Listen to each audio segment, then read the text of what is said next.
So I have a gentleman over here that doesn't mind using his actual name. I would have referred to him previously as Mr. H. His name is Henny, and I have Mr. M as well, and myself. Pretty much, there are some questions that want to be that my friends want to pose, and pretty much discuss certain topics as well regarding. What were they regarding? Like the conflict between Australian legislation and Islamic legislation. What about it? Like the example that Mr. M was saying about his neighbour was driving past in Roselands. Yeah. And he saw what appeared to be his fiancée walking down the street, and all he said to her was, "Look, can you get in the car with me, in the vehicle?" And she started to cry, and she went to the police station with her mother and put an AVA on the poor fella. Alright, so she's put a restraining order against this gentleman because apparently and allegedly the allegation is that he, whilst he was in the car, stopped and said to her to get in the car. Yeah. So she's put a restraining order against him for doing that. Yeah. Alright. Was any one of you guys there? Did you guys see that? I wasn't there, but Mr. M is... No, I wasn't there either. Alright, let's just go by the notion. We'll give her story the benefit of the doubt. Yeah. Do you think that it is fair and justifiable for someone to have an ADVO, an apprehended domestic violence order, which is a restraining order, slapped against them for stopping whilst they're in the car and saying, hey, get in the car, especially when you know that someone? Is that justifiable? Can you justify that? Someone having a restraining order? Because you know the repercussions of a restraining order? Yeah. You can go to jail, for example. I mean, do the females themselves know the repercussions of them putting an ADVO on their partner? I think the females are the ones that know the repercussions and the males are the ones that don't know. And I also think that females know a lot more about domestic violence issues and the way the police, who are also known as the men with guns, how they react, how the courts are going to judge, how things are going to get played out. I think they are very, very well aware, females. How though? Like, for them to be aware of repercussions of an ADVO, that requires research. I don't think females have that time. Well, research is pretty much the gaining of knowledge, and there's many ways to gain knowledge. Yeah. For example, if you were to go to Roselands and go to a coffee shop in Roselands, specifically the ones outside, I won't be mentioning the names of these restaurants or coffee shops, Bankstown, Liverpool, Lakemba, Parramatta. You go to a coffee shop, you'll find a lot of these, because we're speaking right now about the Muslim community. You know, there's a lot of Muslim females out there that smoke hubbly bubbly, that hang out. Well, come on, man, don't you see them? Why are you in denial? Or do you try to put a veil over your own eyes and not admit it? Do you know what I mean? That's wishful thinking. Let's be honest to ourselves and admit what we actually see out there in society. Because when we are honest with ourselves to what we see in society, then we get a clearer picture and a clearer understanding of what's really happening. Now, going back to the research, when you have these females that are in coffee shops and hangouts and what have you, they're communicating, there's dialogue, and there's an exchange of ideas, and they learn how to pretty much combat their husbands. So that war inside the home that the government has pretty much begun and sprung out and initiated, that war has already been won, because the weapons, the ammunition are given to the female via the government, and the females pass on the ammunition to one another. And an ADVO is a very important part of the ammunition that females use against their male counterparts. Yeah. But the question I've always asked myself is, why does the government give the ammunition to the female, not the male? And why is it in the government's best interest to grant powers to women, not men? I think it's common sense. I mean, only a fool would deny that men are the breadwinners. And feminists can pull at their hair as much as they want. They can jump on the highest mountain. They can clap and do star jumps and whatever. It doesn't make a difference. At the end of the day, men have always been the breadwinners. We might be going through some technological advances today that have helped women pursue work and also pretty much bring in an income. However, as time goes on, you'll see a lot of these females will end up pulling out of work. They're not built like men to stay working. Now, why do governments, why do they have this system where it targets men pretty much, rewording your question, but addressing it in the same way? Because men have the money. And it's just extracting that wealth out of men. Today I spoke with, and I'm glad that I do speak to my father about these type of issues.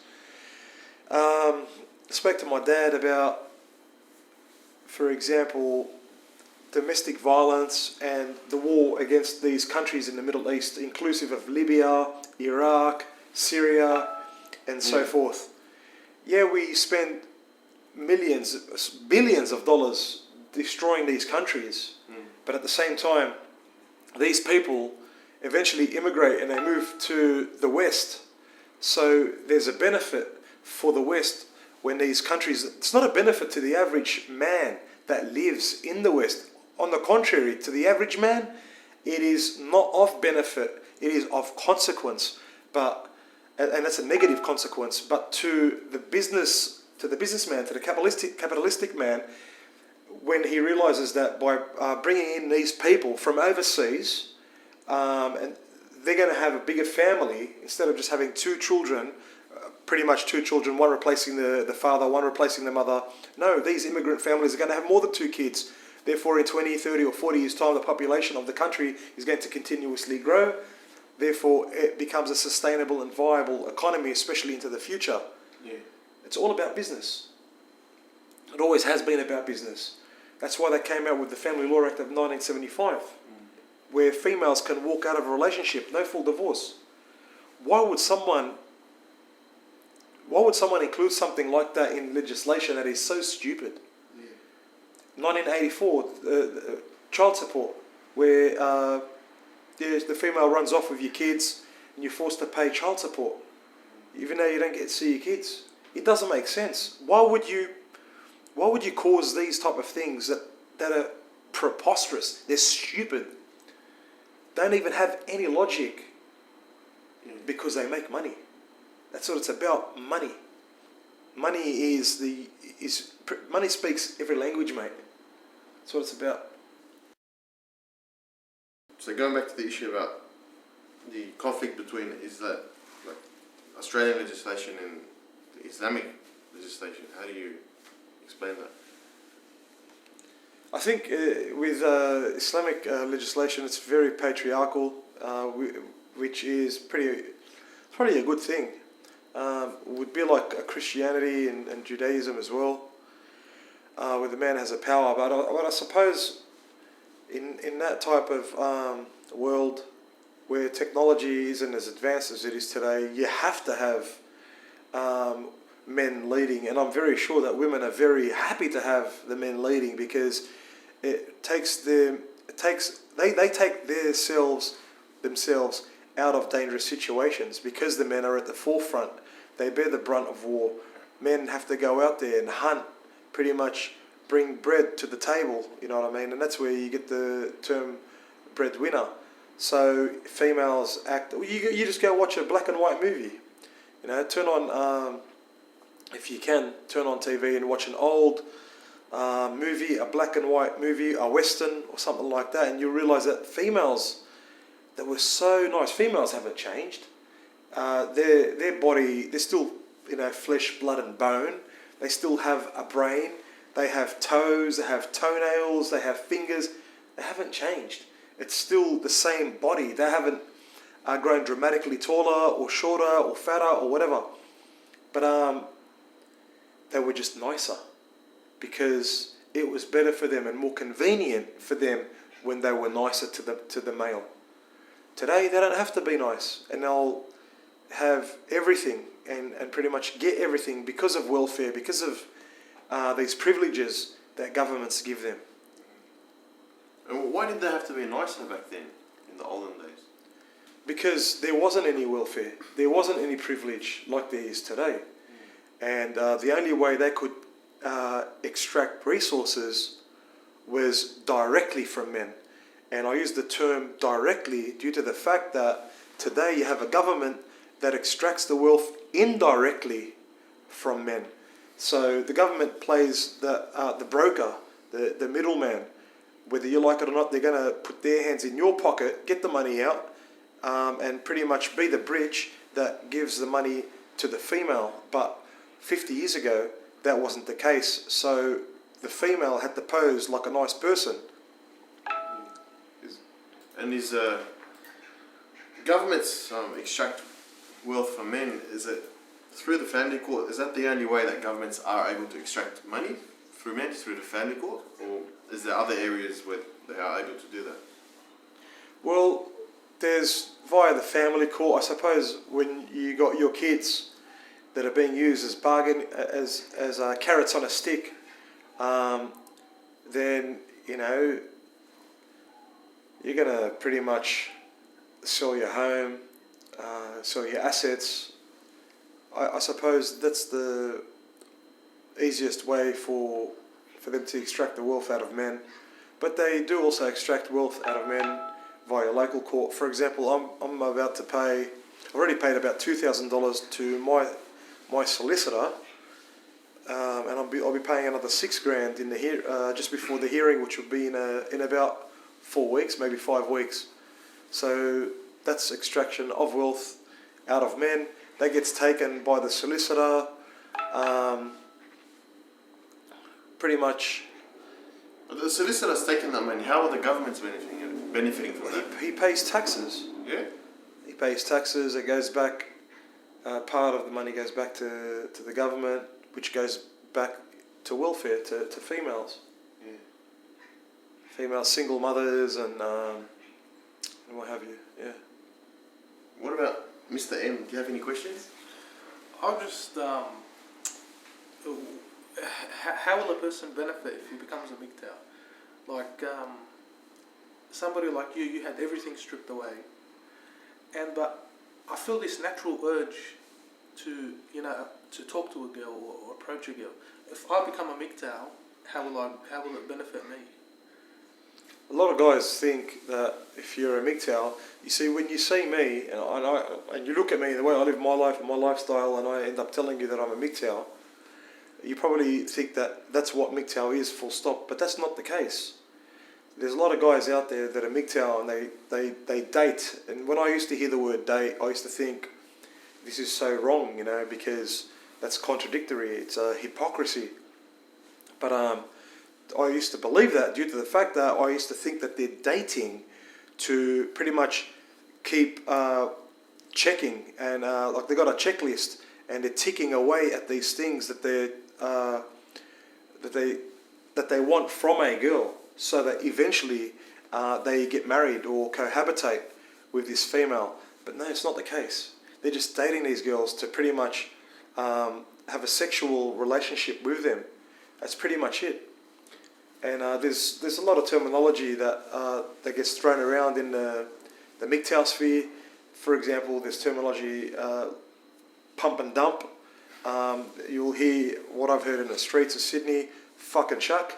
Terminology like that. It doesn't matter how you look at it, but or what terminology you use. But the priority here is, as a MGTOW, is you need to keep yourself safe from harm. So if you believe you can keep yourself away from harm by walking away from the plantation, as in being a slave, walking away from that plantation of being a slave, and you want to have these relationships based on sex, there's nothing wrong with that. It's a sexual urge. Do you think if you have just a friendship with a female that doesn't involve any sex, do you think that involves any sort of risk? Of course it does. Just as a friend? Of course it does. Really? How? Because you've limited your question to just as friends, but that female friend can live with you. And you're not having sex with her, because that's what part of your question was. So you're not having sex with her. She's only your friend. Yeah. But there's a little star, there's a little asterisk above your question. That's how it was left. So that's how I saw it. What about if you allowed your friend to move in? If you allow your friend to move in, even though you can prove that you never had any sex with her, she can still take all your belongings, well, 50% of your belongings. But that's only if she's a de facto. That becomes de facto automatically. Doesn't de facto have to involve some sort of sexual relationship? No, not at all. Not at all. All it needs to involve is documents. If she can prove that she stayed at your place for X amount of time, every state has different legislation. Different countries as well have different legislations, and their states within their country also have different legislation. It can be from 6 months, it can be up to a year to 2 years. If she is living with you, cohabitating, then she can extract your wealth. And I also see, it's weird how you mention that right now, but I also think that's why they're trying to legalize gay marriage. Because that within itself will allow for men and females to get married, but also have divorces. And that's where more wealth extraction can be made. I think that's the whole purpose of the promotion of gay marriage. So, And believe it or not, what was it? Was it 3.5%? I was looking at the statistics. I wasn't with you guys. I was with my other friend. And what he did was he actually checked to see how much of the adult population, it came up adult population. The adult population, believe it or not, after we Googled it, was 3.5% of the adult population is homosexual. But if there are a lot of men that are shying away from marriage, and pretty much the wealth extraction process is drying up, well, they can, give it water by extracting it somewhere else. have you ever heard the saying, ladies first? That's chivalry. That's something that's that's gone. Right? What's chivalry? That's gone. Can Those you days. define that? When men be nice, men being gentlemen to females. They see a lady walking to the same, towards the same door that they're walking, and they open it for the lady. That's where you have the lady saying "ladies first." Men being nice. Yeah. But with the occurrences, in modern times, that's pretty much being thrown out of the door. Women don't deserve having a door open for them. Yeah. They want equality. They can take equality. You know what I mean? They can open the door for their own selves. It's funny also, if you do open a door for a female, some of them actually get offended. I can do that myself. And others will be like, why doesn't he open the door for me? Do you know what I mean? You will get your very rare occasion, and usually they'll be elderly, that would actually thank you. Yeah. An older woman would probably thank you because she lived through a different era. But chivalry is gone, man. Yeah. What about I don't know if this is an appropriate question, but you know how pink is always attributed to a female, the color pink? Not always. It is now. Yeah, and I was thinking, does it have anything to do with their private parts? Because you know how a female's private parts is pink? But even a male's private parts are pink or brown, or it depends on their skin. Do you know what I mean? And their genetics. No, it's the pink is not.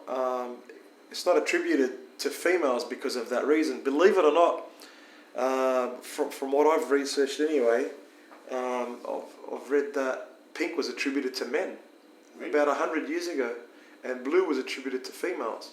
And how did that? That's time for you, man. Things change, bro. Yeah. Things change. There's a lot of things that have changed. Yeah. I have another question. I know it's a risk getting a female from overseas. like say in my case from Lebanon. But what if this female was related to me, like say my mother's cousin's daughter? Wouldn't it be still harder for her to leave me because she'll be shamed by my family, by her family? So do you think I have a better chance to marry a female that I'm related to from overseas and bring her here? I'm not gonna lie to you. You probably have a better chance. Yeah. Do you know what I mean? But at the same time, Is there an element of risk still? element of risk. Look, I've got cousins that got married to females from overseas, and these females from overseas, it took them about 7 years. I've got my cousin. I won't mention his name. He's older than me. She was with him for 10 years. They got 2 kids. She destroyed his life. I've got a cousin. Well, actually, he's not my cousin. He's related. He's my relative. He's a distant relative of mine.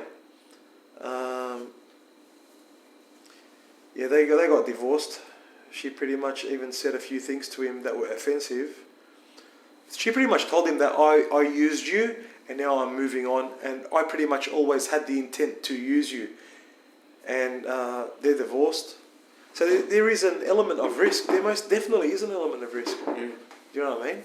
Like, isn't it in the female's best interest to like stay with that same male? Like, don't they look in the long run when she gets older, like 60, 70, wouldn't she want to be with a male at that age? I mean, why do females kind of... I don't think they look at it in the long term. No? Or they don't have that long term perspective. Why? What does that come down to? Hypergamy. You know, she sees you can provide 1, 2. But then she sees your next door neighbour, he can provide 1, 2, 3. Yeah. But then she also realises when she goes and hangs out with her cousins or friends and family or whatever, that there's these other blokes that can provide 1, 2, 3, 4, 5. You know, why the hell should she be with the person that can provide 1, 2 when she can be with the person that can provide 5 out of 5? For example, he can get her a better car than you can get her. He can get her a nicer house in a nicer place than you can provide for her. What if the person that can provide only 1, 2 for her has more respect in her than the person that can provide 1, 2, 3? Or treats her better? I think when it comes to respect, morals, ethics, and things like that, men get confused. Because men tend to think that females think the way men think. But they don't. Men think like men, and females think like females. They think in a certain way, they have certain behaviour and patterns of thought, and men have certain behaviours and patterns of thought which are completely different than females. When you're talking about morals and ethics and trying to say that, but she's got morals and she won't want to leave me, that's because that's how you think. The reason why you're thinking that is because you think with that moral compass. But she doesn't think like that. How does a female think? I don't know. I can't tell you exactly. But I can only go by the evidence and by what I see, by the experiments, by the numbers, by the statistics. That's what I can go by.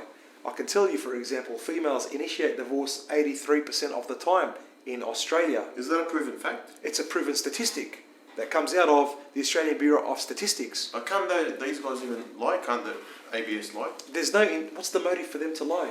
On the contrary, it is actually against... It'll be against the Australian government. It doesn't work for them to tell you that 83% of female... The divorce rate... the divorces are initiated by females 83% of the time. It doesn't work for the government. Why? It works against them because it's telling people stay away from marriage, especially men.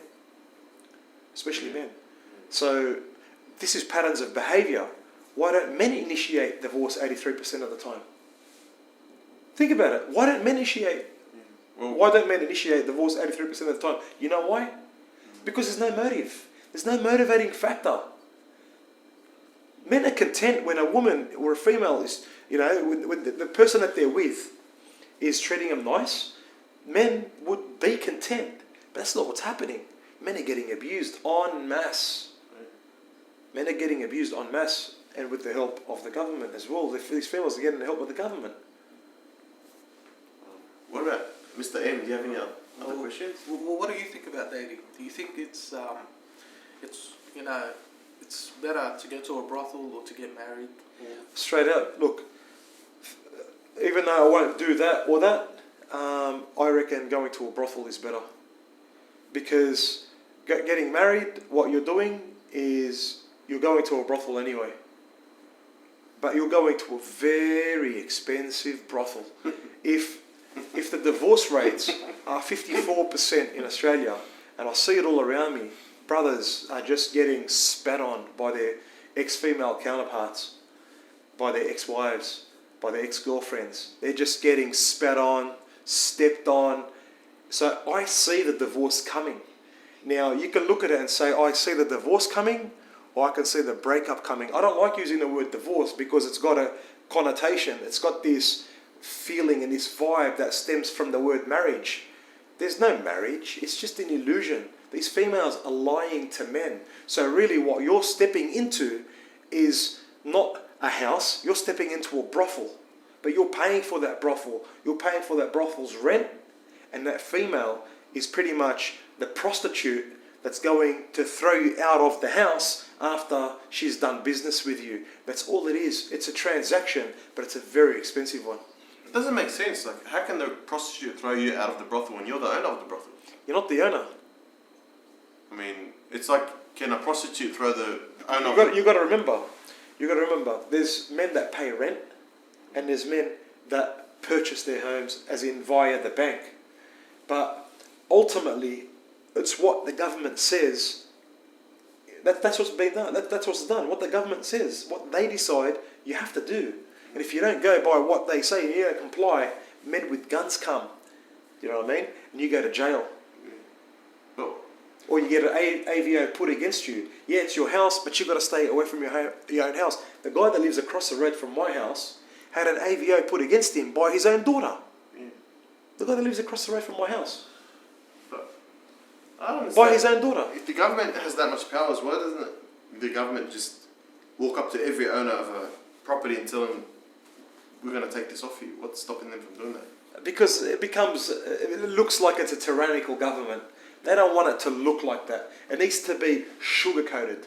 All it is it's just sugar-coated shit. You know, it's disgusting.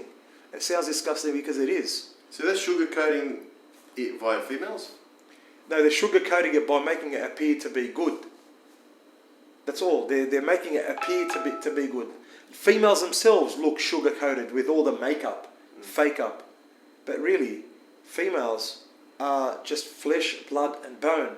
And they fart and they urinate and they go to the toilet and excrete.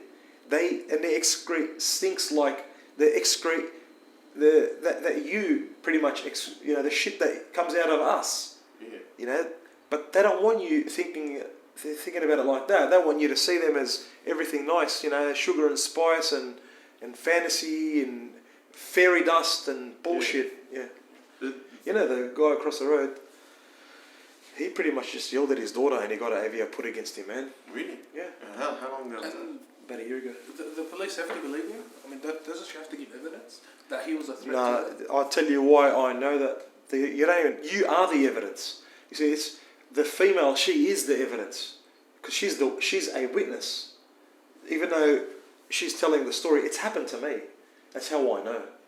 Do you know what I mean? I'm actually going through it again now. Right now, there's the AVO here on the table. Do you know what I mean? Even though I've got the recording that proves what happened from the beginning to the end, as in to the end, inclusive of when the police came to my house, and I said to the police, listen to it. They don't want to listen to it. They don't want to listen to it because it doesn't make money. It's cost-benefit analysis. Thank you. Cost-benefit analysis. Do you know what I mean? It doesn't make enough money for them when they read, when they listen to the recording and they realise that I've done nothing wrong, they have to drop everything. That means there's no court matter anymore. That means that lawyer is not making $8,000 from me anymore. That means the tax that he has to pay from my money is not going back into the pool of tax. That means the money that gets thrown into the pool of tax doesn't get given to these women that are single mothers or on welfare. Do you know what I mean? It's just a big game. So is every female's testimony considered as evidence? Pretty much, yeah. What if this female that's making that allegation has an extensive criminal history? do the police still take her seriously? Maybe not as serious, but I think it'll still be considered. Yeah. What do you think of dating? Are you against it? Because the MGTOW, they allow a person to date, but doesn't that defeat the purpose? If a person dates, can he be a MGTOW and date at the same time? Look, you can be a MGTOW and date, but me, I don't want to date. I have a background, I have a certain culture, and I have my own thoughts and my freedom and my free will. And that all combined with the knowledge that I've gained via MGTOW, I have decided to not date. I don't want to give a female pleasure in any way, shape or form, especially when it has to do with male utility. So if I'm going to go and meet up with a female, I'm actually pretty much giving a companionship. I don't even want to do that. I don't need that. Yeah. Do you know what I mean? But if she's going to gain something from me, then there's another part of the MGTOW punch that gets weakened, in my opinion. Even though it's not the job of, when you're a MGTOW, you do your thing. But for me, my MGTOW is different than a lot of other men that are MGTOW. I'm a MGTOW with the MRA spice sort of thing. I know that things that I do affect the community in a positive way for men, hopefully as well. Like maybe there's a positive outcome for other men. You know what I mean? Like I'm talking about maybe the possibility of changing legislation. Maybe 30 years down the track things will get changed. I don't know. You know, maybe there's the type of pressure where females themselves will start yelling and chanting against the government and rallying. I don't know. You know, for male rights. Ultimately, who knows? You know what I mean? If that happens, good. If it doesn't happen, I don't care. But if it happens, good. Do you know what I mean? Are you happy with where you are now? Because you live in a very... I'm not happy. I'm content. Yeah. I'm content. I didn't think the world would be like this. It's a cruel world, man. It's a very cruel world for men. And men have it very hard. Men have it very, very tough. You know what I mean? If you're a female, all you got to do is just put makeup on, dress up nice, don't eat much. That's it. You don't even have to train. That's all you have to do to be a successful female. But what's a successful female? What's today's definition of a successful female? What is it? A female that gets married, a female that has Facebook? Do you know what I mean? A man will come and take her and look after her and pretty much provide everything for her. Tell me which female is going to do that for you, bro? What about you? Which female is going to come and rescue you? Every female gets rescued. Yeah, what if she genuinely loves you? I mean, she'll die. Have you ever met a female that genuinely loves you? Be honest, man. Apart from your mum.